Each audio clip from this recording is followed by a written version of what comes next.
За сайн байцгаана уу. За өнөөдөр тухайлсан нэг багцын тодорхой нэг багцын сурах хүчгүүдийн зураасан кодыг тусны яаж хэвлэх вэ гэдэг талаар ярилцъя. За багцын бүртгэл рүү орч тийм ээ.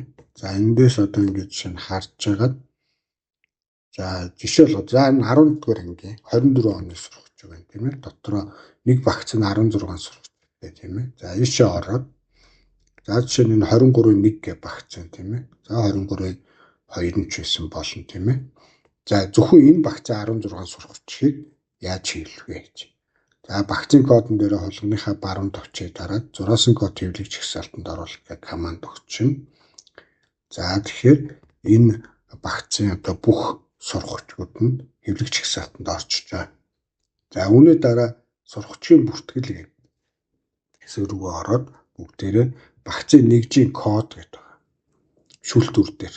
За энэ шүүлтүр дээрээ бид нөгөө за 10 дугаар ангийн 2024 оны багц тийм ээ. За энэ 23-ын 2 гэдэг багц тийм ээ. 24 оны 23-ын 2 гэдэг багц. За ингээд шүүж харахаа дарч тэнцүү гэдэг зүг бичсэн байгаа.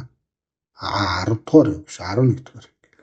11-ийн 2024 23-ын 2. За тэгэнгүүт нөгөө багцад орсон сурах хүчүүд маань харагдаж байна тийм ээ.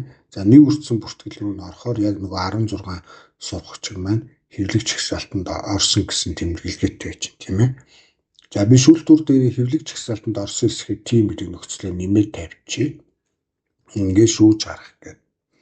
За шүүж харангууд нөгөө 16 ном маань дахиад харагдана. Жагсаалтан дээр холгоныхаа баруун товчийг дараад тийм ээ. Зураасан кодтой наалт юм уу, QR кодтой наалт юм уу аль нэгийг сонгоод өөрийнхөө хэрэгэлдэхийг сонгоно гэсэн үг шүү. Ингээл хэвлэж. Тэгээ бүгд нөгөө 23-ын 2 гэсэн кодтой сурах хүчүүд. Зөвхөн нэг багцын сурах хүчүүд байна гэсэн үг шүү тийм ээ. За ингээд хэвлэж болно.